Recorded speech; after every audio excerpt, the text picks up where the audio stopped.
lamang. And so far, hindi pa naman nagsisimula talaga ang laban. Saktong poking lang ang ating nakikita. For TLPH, kailangan nilang mag-level 4 si Sanford, which is what they're doing right now. Para makapalag sa Turtle, napaflicker na nila si Fuse. So that's definitely a good sign. Binagsak na yung Feathered Air Strike. So now, medyo clear yung Turtle for them. Okay, yung Turtle dito. Kanino nga ba talaga mapupunta? Halos wala na buhay. Pumasok rin si Sandstorm. Nice retribution pa rin kay Carl TC. Pero first blood naman. Para sa Team Falcon. Naku po, nahabol ni 4D si Carl TC. Meron Cyclone Eye para kay Ogwen. Tuloy pa rin ba ang laban? Ayun na yung Guiding Wind. Napakaganda nung disengage doon ng TLPH. Right after securing that objective, kumuha sila ng isang kill. At rekta out na agad. Sarap labanan sa XP lane, but then again, you're up against a glue na napakahirap din naman patayin kung mag-isa ka. Oo, tsaka si Flap TC din, gamay na niya kung paano gamitin yung glue. May mga moments before na walang gumagamit ng glue, pero biglang inilalabas. Wait lang, speaking of ilalabas na gamit.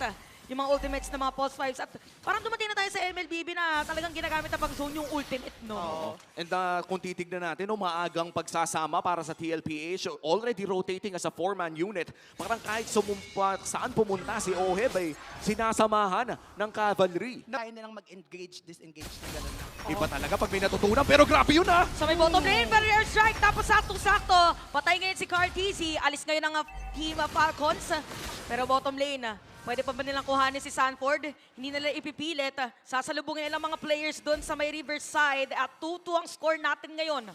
Okay pa naman, makakaabot pa naman si Carl TC for that second turtle. Pero mauuna pa rin ang Falcon sa pagtambay around that pixel brush. Kaya naman malaki ang chance na sila makuha nito. Maliban na lang nakalipad si Carl TC.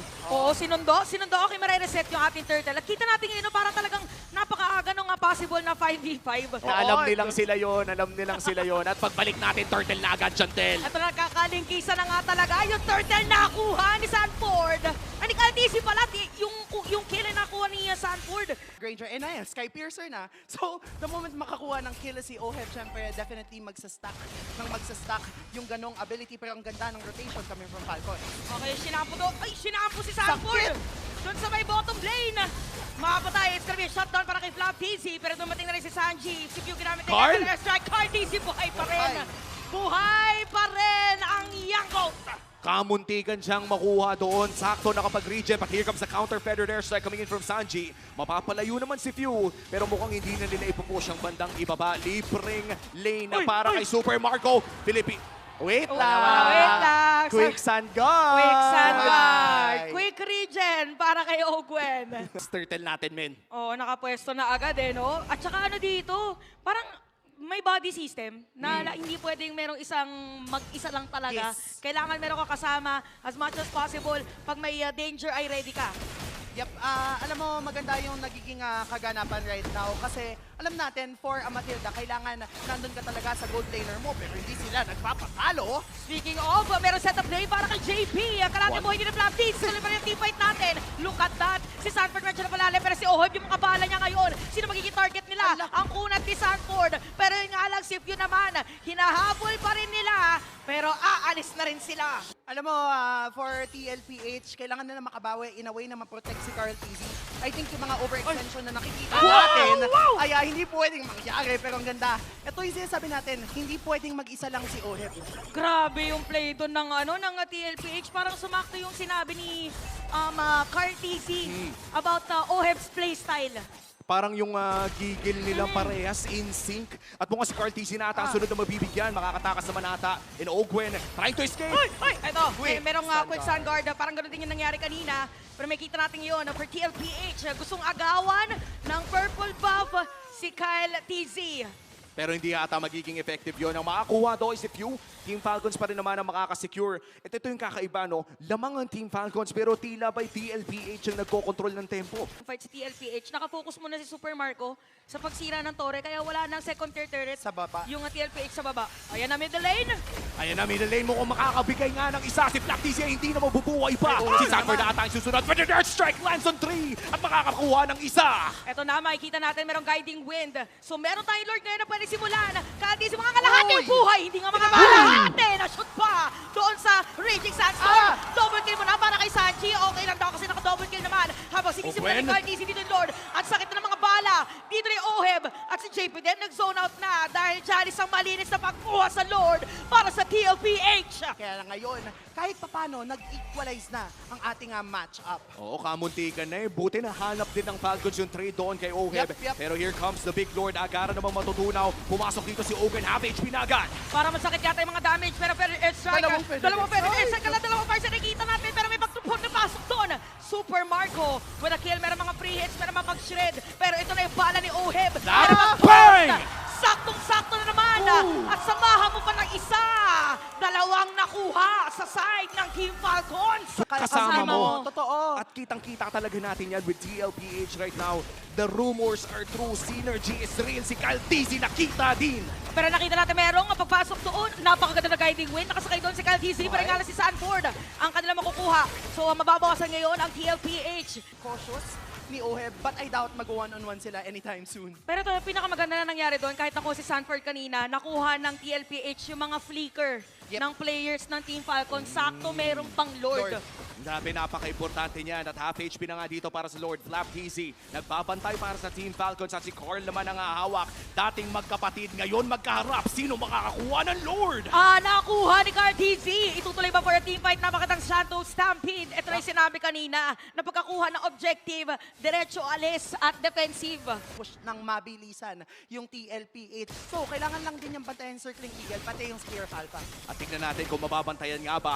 The Lord is marching in the top lane. Mid lane ay na-clear na rin. Nasa may bandang baba si Sanford, pero apat ang pinadala ng cavalry doon sa may bandang itaas. Babangay na nga dito sa may bandang itaas. At nandyan na rin ang mga bala mula sa Death Sonata. Pero mukhang magiging successful ang take dito sa first inhibitor turret dito sa top side. Grabe yung juggle para masira yung Tori doon sa may taas. At ang sakit ng damage against Super Marco. Papasok dito, Kyle TC, pero aatras. Kasi ang sakit na nga ng mga Rhapsody galing kay Oheb.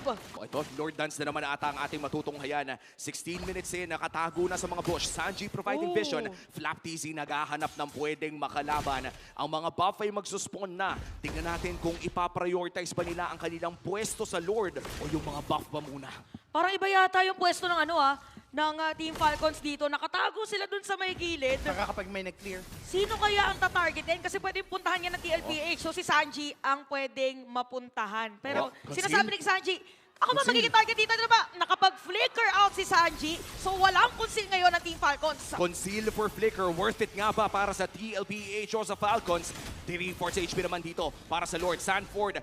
Trying to hold that pixel brush pero mukhang ipapag-reset na naman nila. Ayan na, pumasok na si Carl! Pumasok na with the Spear of Alpha, mga ladhati ang buhay! Dating kabatid nga talaga kalaban na. Napatay na dito ni Oheb. Si Flap TC, perfect timing para sa TLPH. Nakuhanin ng Lord! At kailangan pa nga dumepensa ng Falcons. Kukunin na ng TLPH ang Lord and that's gonna be their third Lord of the game. Immortality, nag-flicker out. Dito si Owen, again, Lord will march in. Doon sa may top lane. Meron pagpasok para kay Carl TC. At nakita na natin na merong flicker.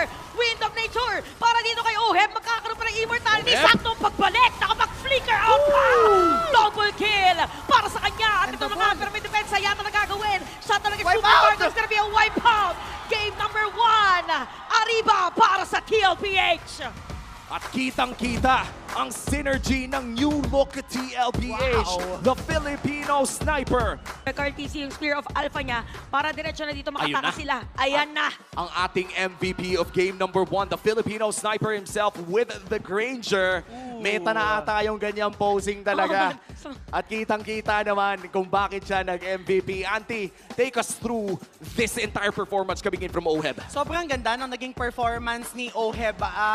But before we talk about that, gusto ko lang din i-commend yung performance ni JP. I think he has a 100% kill participation all throughout the match. Never niyang iniwan si Oheb. And especially if you are a utility roamer, yun talaga yung trabaho mo. Kailangan mabantayan mo yung gold laner mo. Kasi kahit nakukuha yung objectives earlier on into the match, nakita natin, naging fed si Oheb. Nagkaroon siya ng enough damage. Namatay siya isang beses, yes. But all throughout the match, safe yung distance niya because merong Matilda and alam niya yung ability niya to engage, disengage. Saka yung kinagandaan dito for TLPH, since maganda nga yung mga lipad and all, alam nila kung sino sasakay doon Oo, sa oo, guiding win. oo. Kasi di ba minsan crucial yon na nakukuha ng ibang player. But at the same time, pag yung most crucial moments na kailangan si Carl TZ yung sasakay, nakukuha nila. So it takes a lot of, sabihin na natin, confidence doon sa teammate. But at the same time, solid yung communication. At umabot na nga sa punto na medyo nahirapan si Carl TZ. 0-3 and 4 at this phase of the game.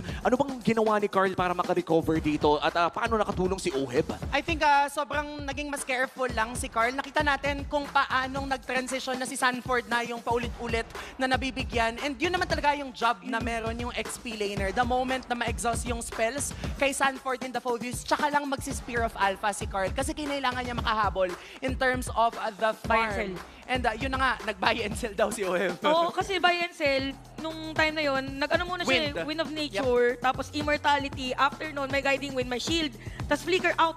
Solid. May iyak pala. Napaka-solid. First performance at tayo na lumabas ang unang I love you ni Oheb.